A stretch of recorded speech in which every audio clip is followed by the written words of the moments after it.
Avant le défilé de l'après-midi, Serge Dutefoy, le dessinateur des géants, nous les présente.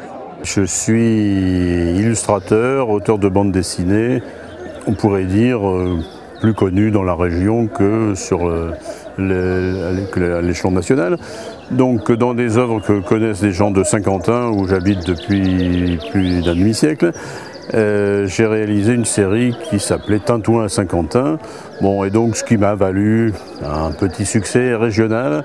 Et donc c'est comme ça que Jean-Jacques Thomas, maire d'Hirson, a fait appel à moi il y a une dizaine d'années.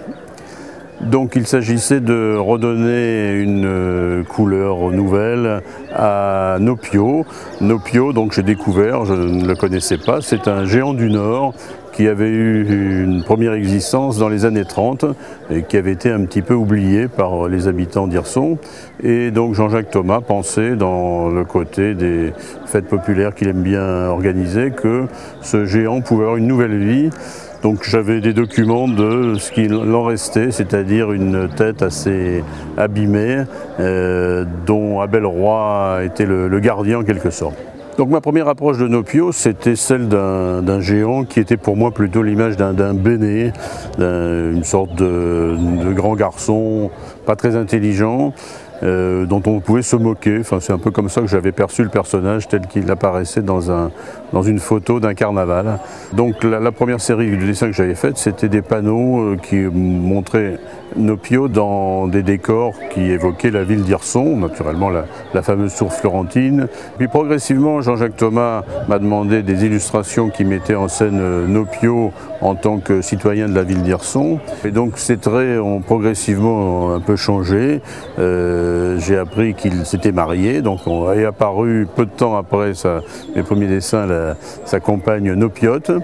Donc dans les premiers dessins, il semblait s'être connu au lycée. Il y a peu de temps, Abel Roy a fait appel à moi pour un projet immense, celui pour lequel vous êtes là aujourd'hui, dans lequel Nopio et Nopiote reçoivent 3 enfants qui viennent des villes qu'ils ont adoptées, à chacun provenant d'une des villes jumelées à Hirson. Donc il s'agissait de concevoir non seulement des personnages, mais des personnages qui allaient être traduits en volume, qui devenaient des géants du Nord. Et là, il y a une tradition assez lointaine dans laquelle ces personnages sont réalisés, dans le temps en carton, maintenant en résine, et on fait appel à vraiment des spécialistes de la 3e dimension.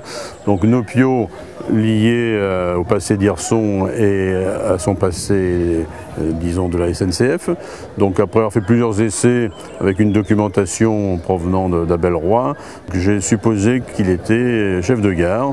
Sa compagne était plutôt une paysanne dans les costumes de Picard du début du siècle.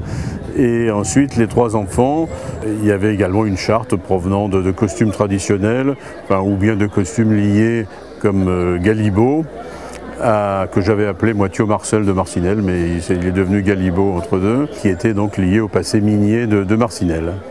Voilà donc l'essentiel de mon travail là-dessus. Donc j'ai réalisé 5 dessins multipliés par 4 vus sous différents angles, la couleur. Et donc nous avons ensuite rencontré le sculpteur, donc Gérard, l'atelier des géants de Strazel, qui lui avait la mission de les réaliser en 3 dimensions. Donc je découvre aujourd'hui la réalisation de Gérard et celui des ateliers de confection d'Hirson, donc une affaire assez importante qui a monopolisé énormément de gens en très peu de temps.